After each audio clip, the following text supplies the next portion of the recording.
Engineer Awanish Kumar Singh ji, doctor Lalji प्रसाद निर्मल जी,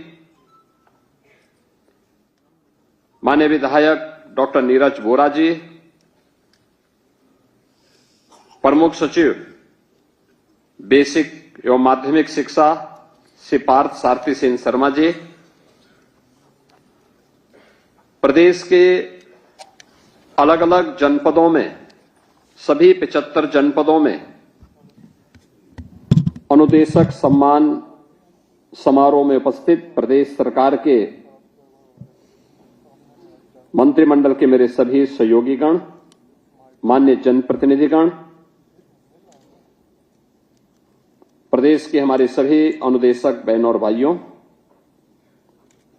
सबसे पहले आज के सम्मान समारोह के अवसर पर जो आपके परिश्रम को, आपकी लगन को सरकार के द्वारा मान्यता देकर के आज एक मानदेय बढ़ोतरी के कार्यक्रम के साथ आपको जोड़ा गया है, मैं इस अवसर पर आप सबको हृदय से बधाई देता हूं।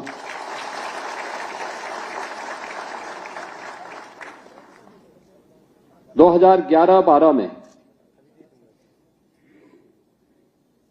बेसिक शिक्षा परिषद में 6 से 14 वर्ष के बच्चों के लिए निःशुल्क एवं अनिवार्य बाल शिक्षा अधिकार अधिनियम के अंतर्गत अनुदेशकों की नियुक्ति भारत सरकार के आदेश पर प्रारंभ हुई थी और उनमें से जो 100 से अधिक छात्र संख्या वाले विद्यालय थे, उनमें 13,769 उच्च प्राथमिक विद्यालय, प्रति विद्यालय 3 अंशकालिक अनुदेशक और प्रदेश के अंदर कुल 41,307 अनुदेशकों की उस समय तैनाती हुई थी और उन्हें 7,000 रुपये मासिक मानदेय पर नियुक्ति पत्र दिया गया था। ये जितने भी अंशकालिक अनुदेशक थे उच्च प्राथमिक विद्यालयों में, इन सभी के लिए एक व्यवस्था लागू की गई थी कि कला शिक्षा हेतु इनमें से 8,469, स्वास्थ्य एवं शारीरिक शिक्षा हेतु 9,645 और उनके कार्यानुभव शिक्षा हेतु 6,192 अनुदेशक वर्तमान में प्रदेश के अंदर उच्च प्राथमिक विद्यालयों में आज भी कार्यरत हैं। इनकी कुल संख्या अब 41,307 से कम होते होते 24,296 रह गई है। यानी 41,000 जो मूल संख्या थी, वह संख्या, कुछ लोग रिटायर हो गए होंगे, कुछ लोगों का दूसरी जगहों पर समायोजन हो गया होगा, लेकिन जो बचे थे इनके मानदेय पर 2011-12 से लेकर के 2022 तक कोई निर्णय नहीं हो पाया। यद्यपि 2019 में अनुदेशक महासंघ के साथ मेरी बैठक हुई थी और मैंने उनको कहा था, मैंने कहा भाई आपका मानदेय का अपना प्रस्ताव उपलब्ध करवाइए, और हम लोग उस समय भी चाहते थे कि ये मानदेय उनका बढ़ोतरी होना चाहिए। समय पे उनका प्रस्ताव नहीं आ पाया, चुनाव की नोटिफिकेशन जारी हो गई। 22 में हमने इसको 2,000 रुपये बढ़ाया था और हम लोग स्वयं संतुष्ट नहीं थे कि 2,000 पर्याप्त नहीं है, क्योंकि न्यू अक्सर दिखाई नहीं देती, लेकिन वो सबसे कठिन कार्य होता है। हम अक्सर क्या बोलते हैं, हम न्यू को उपेक्षा करते हैं क्योंकि दिखाई नहीं देता, लेकिन न्यू ही अगर मजबूत नहीं होगी तो उसमें सशक्त, एक समर्थ और सशक्त भवन कैसे बन पाएगा, मजबूत इमारत नहीं बन पाएगी। और इसीलिए अनुदेशक हों, शिक्षा मित्र हों, बेसिक शिक्षा परिषद के जुड़े हुए शिक्षकों के मानदेय से जुड़े हुए मामले हों या उनसे जुड़े हुए अन्य बातें हों, हम लोगों का मानना रहा है ये सम्मानजनक होना चाहिए और उनका कार्य उतना ही गरिमापूर्ण होना भी चाहिए। सहमति बनते बनते अंततः जब ये बातें निष्कर्ष पर निकली तो फिर हम लोगों को ये घोषणा करनी पड़ी कि हां, पहले चरण में हम लोग इसको इतना बढ़ाएंगे। और इसीलिए आज मुझे जो लंबे समय से आपकी मांग थी,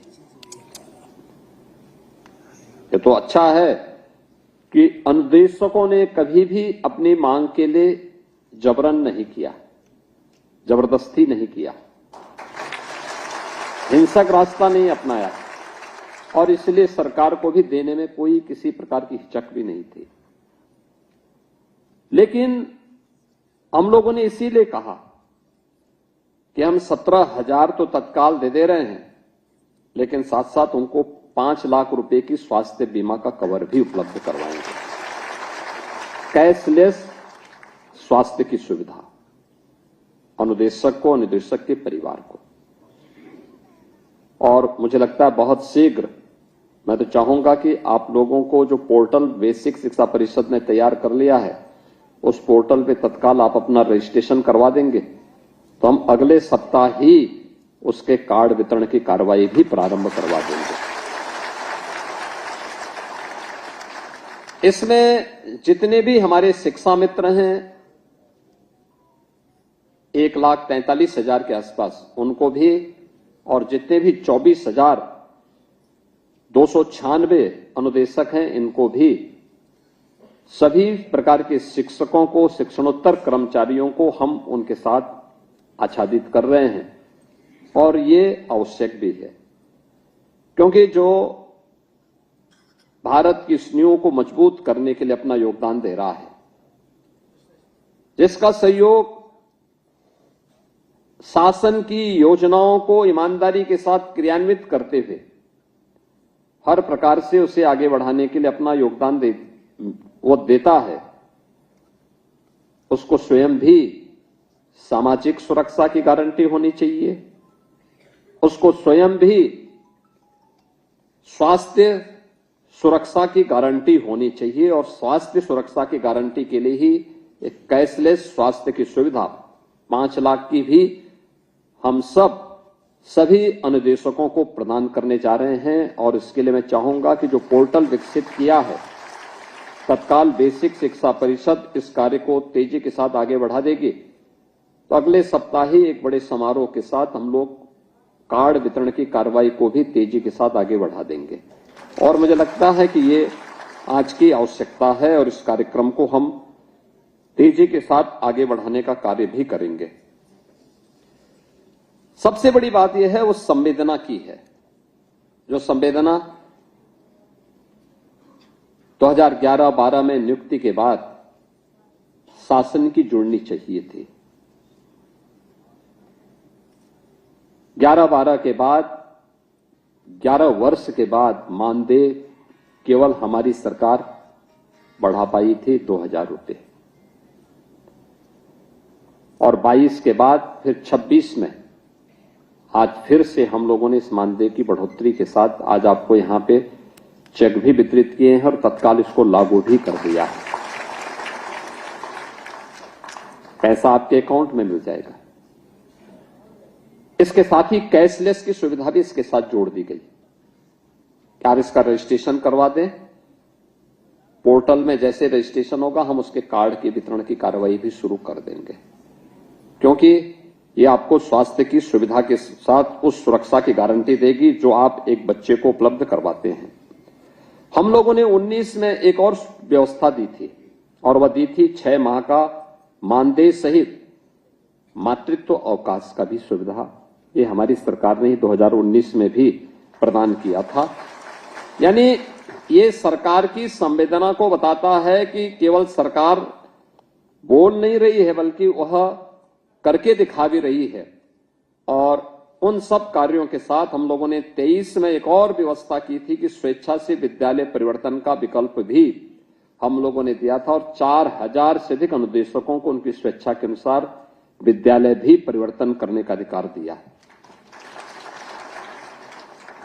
आज हमारा जो कैशलेस जो ये मानदेय बढ़ोतरी का है और 1 अप्रैल से लागू हो गया है, मई में आपका वो मानदेय प्राप्त हो गया होगा। सबसे महत्वपूर्ण बात यह है कि आपके परिश्रम के कारण आज बेसिक शिक्षा परिषद की कायाकल्प होती हुई दिखाई दी है। हम मानते हैं कि जब राजनीतिक नेतृत्व ही भ्रष्ट हो और निर्णय का शिकार हो, स्वयं दिग्भ्रमित हो, तो अपने असफलता का दोषारोपण शिक्षकों पर, अनुदेशकों पर या अन्य कार्मिकों पर नहीं थोपा जाना चाहिए। यही होता था जब बेसिक शिक्षा बंजर जैसी स्थिति में थी, तो बंदी के कगार पर थी, अव्यवस्था का सा वातावरण था। 2017 में मेरे पास बहुत सारे प्रस्ताव ऐसे आए थे जो पहले से लंबित भी थे कि साहब 100 से कम बच्चे हो गए हैं, अनुदेशकों की सेवाएं समाप्त कर दी जाए। हमने कहा भाई आप ये प्रस्ताव लेके आए हैं तो पहले आप ये बताइए कि आपकी सेवा का हम क्या करेंगे।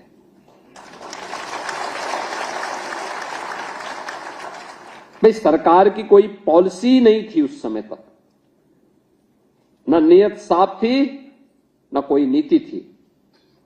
कैसे बेसिक शिक्षा परिषद का उद्धार होता है। और तब हम लोगों ने स्कूल चलो अभियान प्रारंभ किया था, ऑपरेशन कायाकल्प किया था। ऑपरेशन कायाकल्प के माध्यम से आज आप देखते होंगे बेसिक शिक्षा परिषद के विद्यालयों में संतृप्तिकरण का जो लक्ष्य हमारा था, हम कह सकते हैं 96% विद्यालय ऐसे हैं जहां पर वे सभी प्रकार की बुनियादी सुविधाएं उन विद्यालयों में आज उपलब्ध हो रही हैं जो एक छात्र के लिए आवश्यक थी, एक शिक्षक की दृष्टि से भी महत्वपूर्ण थी और उस विद्यालय को प्रतिस्पर्धा के योग्य बनाने के लिए भी आवश्यक थी और ड्रॉप आउट रेट को कंट्रोल करने की दृष्टि से भी आवश्यक था। ऑपरेशन कायाकल्प नीति आयोग ने एक सक्सेस स्टोरी के रूप में भी देश के सामने प्रस्तुत किया। यूपी से प्रारंभ हुआ था। आप सभी के बेसिक शिक्षा परिषद के शिक्षकों, शिक्षा मित्रों, अनुदेशकों, इन सबके प्रयासों का वो परिणाम था, उसकी सफलता। बच्चों की संख्या बढ़ी है। बेसिक शिक्षा परिषद में खेलकूद की गतिविधियां बढ़ी हैं। कला के प्रति, शारीरिक स्वास्थ्य के प्रति, अन्य एक्टिविटीज को भी तेजी के साथ आगे बढ़ाने में मदद मिली है। और उसी जब साफ नियत से कोई सरकार कार्य करती है, स्पष्ट नीति हो, तो परिणाम आने में देर नहीं लगती। वह परिणाम आज हम सबको देखने को मिल रहा है। और मैं इस बात को अक्सर देखता हूं कि प्रदेश के अंदर जो ड्रॉप आउट रेट था लगभग 17-18% के आसपास था। यानी 100 में से हर 17-18 बच्चे ऐसे थे जो असमय स्कूल छोड़ देते थे। और आज हम इसको घटाते घटाते 3 तक पहुंचाने में सफल हुए हैं और हमारा मानना है इसको 0 तक पहुंचाना चाहिए। हर बच्चा पढ़ेगा तब प्रधानमंत्री जी के विकसित भारत और आत्मनिर्भर भारत के सपने को साकार हम कर पाएंगे। हमें लगता होगा कि ये बच्चा किसी परिवार का है, एक परिवार छोड़ भी देगा तो क्या होने जा रहा है। नहीं, इसका प्रभाव पूरे समाज पे पड़ता है। उसका दुष्परिणाम अंततः पूरे राष्ट्र को भुगतना पड़ता है। आप देख रहे होंगे ना, युद्ध तो अमेरिका और ईरान के बीच हो रहा है, लेकिन क्राइसिस पूरी दुनिया के अंदर पैदा हुई है। युद्ध दो देशों के बीच में है, पश्चिम एशिया में हो रहा है, लेकिन उसका दुष्प्रभाव पूरी दुनिया में है, पूरी दुनिया में। अगर आप देखेंगे अमेरिका जैसा देश, वहां महंगाई चरम पर, पेट्रोलियम उत्पादों के दाम, उनके पास अपने रिसोर्सेस भी हैं, तब भी पेट्रोलियम पदार्थों के दाम वहां दुगने से ज्यादा बढ़ गए हैं। तमाम देश ऐसे हैं जहां पर लोगों ने तमाम बंदिशें लगा दी हैं।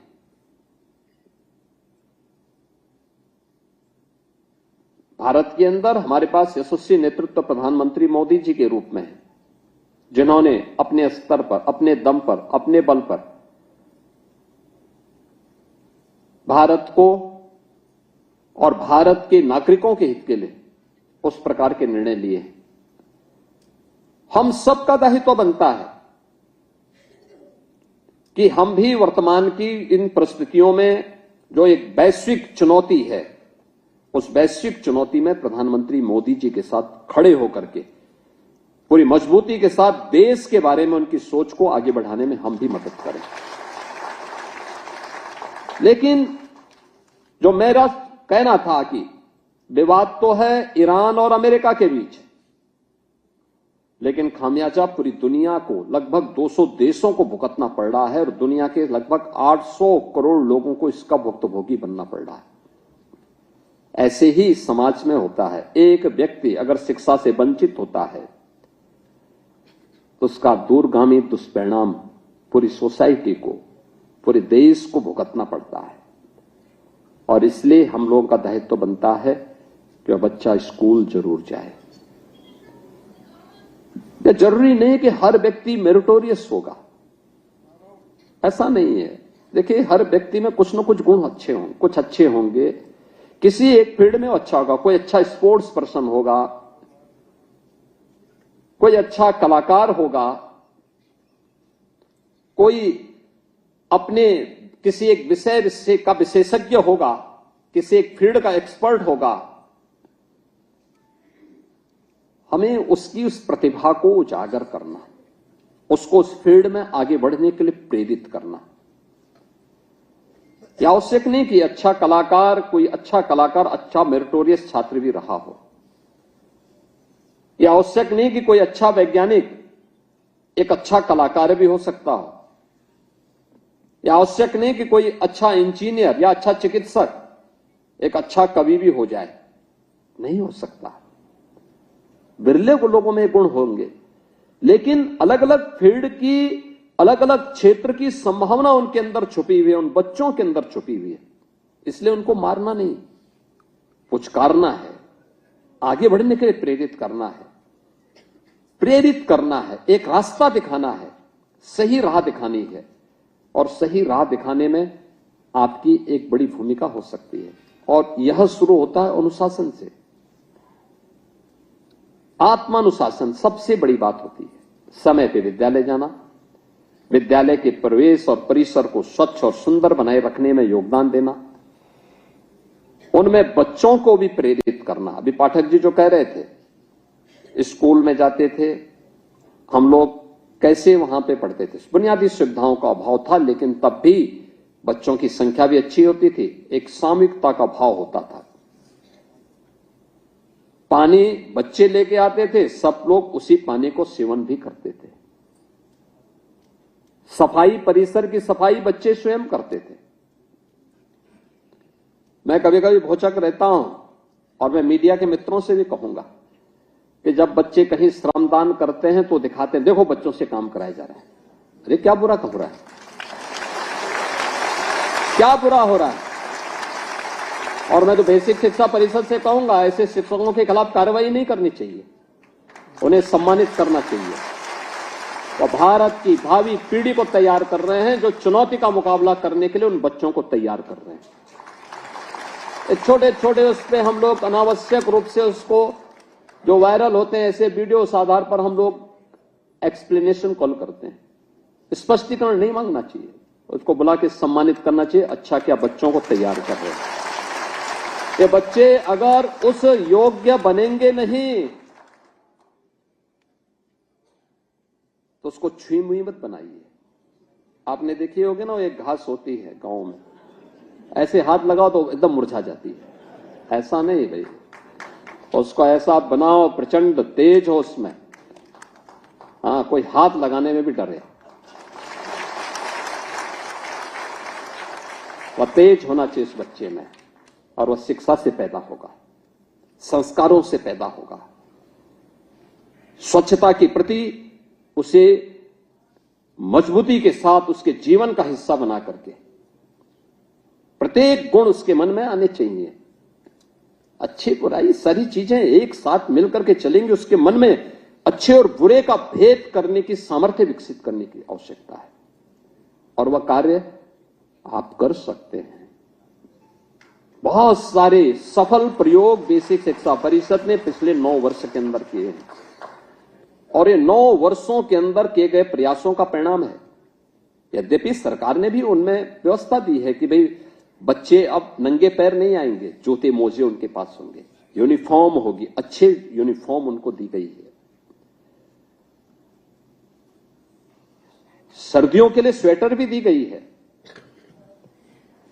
अभी रजिस्ट्रेशन चल रहे हैं, अभी से मीडिया में चलने लग गया कि उनको पुस्तक नहीं मिली। अरे पुस्तक भी मिल जाएगी, अभी प्रवेश तो होने दीजिए। अभी तक बच्चों को थोड़ा आपसी वातावरण में आपस में घुलने मिलने तो उनको थोड़ा पहले आपस में खेलने कूदने तो। पहले दिन से कि पुस्तक नहीं मिली, यूनिफॉर्म नहीं मिली, ये भी सब मिल जाएगा, समय पे मिलेगा। अब तो हम अभिभावक के अकाउंट में पैसा भेज रहे हैं, उसको देने में कितना समय लगता, 1 मिनट का समय, यहां क्लिक किया और सबके अकाउंट में पैसा। उसमें समय नहीं लगने वाला है, लेकिन वह सोच जो सकारात्मक सोच के कारण पैदा हुई, और बेसिक शिक्षा परिषद में जो आज लगभग 1,60,00,000 के आसपास बच्चे अध्ययन कर रहे हैं, उन बच्चों के लिए, क्योंकि वो भारत का भविष्य है, इस प्रदेश का भविष्य है। भविष्य का मतलब केवल राजनेता हो नहीं, कोई शिक्षक होगा, कोई चिकित्सक होगा, कोई अधिवक्ता होगा, कोई कारीगर बनेगा, कोई हस्तशिल्पी बनेगा, कोई किसान होगा, कोई समाजसेवी होगा। जीवन के अलग अलग क्षेत्र में जो भी कार्य कर रहा है, सबके योगदान से राष्ट्र आगे बढ़ता है। केवल नेताओं के कहने पर राष्ट्र आगे नहीं बढ़ता है, सबका योगदान उसमें होता है। सारे लोग मिलकर के कार्य जब आगे बढ़ते हैं, जब एक साथ योगदान करते हैं, तब प्रगति होती है, तब समृद्धि आती है। और उस समृद्धि के लिए हम सबके सामूहिक प्रयास, और उस प्रयास को लेकर के हम सबको आगे बढ़ना होगा, एक साथ करना होगा। और उस जिम्मेदारी मूल रूप से हमारी जो बेसिक एजुकेशन है उसके ऊपर आती है, उस नींव को तैयार करने की जिम्मेदारी, और उस जिम्मेदारी के साथ आप सब जुड़े हुए हैं। मुझे प्रसन्नता है कि अच्छा उसके परिणाम सामने आए हैं, बहुत अच्छी स्थिति पैदा हुई है। हम लोगों ने अब तो स्कूल के कुछ नए मॉडल भी देने प्रारंभ किए हैं, जो बेसिक शिक्षा परिषद के बेसिक के मंत्री बोल रहे थे। उन्होंने कहा किस प्रकार से, यानी हम लोगों ने स्कूल के मॉडल, हम लोगों ने पहले श्रम और सेवा योजना से निराश्रित बच्चों के लिए और श्रमिकों के बच्चों के लिए पहले अटल आवासीय विद्यालय बनाए 18। आप देखेंगे कभी वर्ल्ड क्लास इंफ्रास्ट्रक्चर से युक्त विद्यालय हैं, बहुत अच्छे विद्यालय बने हैं। 18,000 बच्चे वहां पर एक साथ अध्ययन कर सकते हैं उन 18 विद्यालयों में। उनके लॉजिंग फूडिंग के सारा खर्चा सरकार उठा रही है।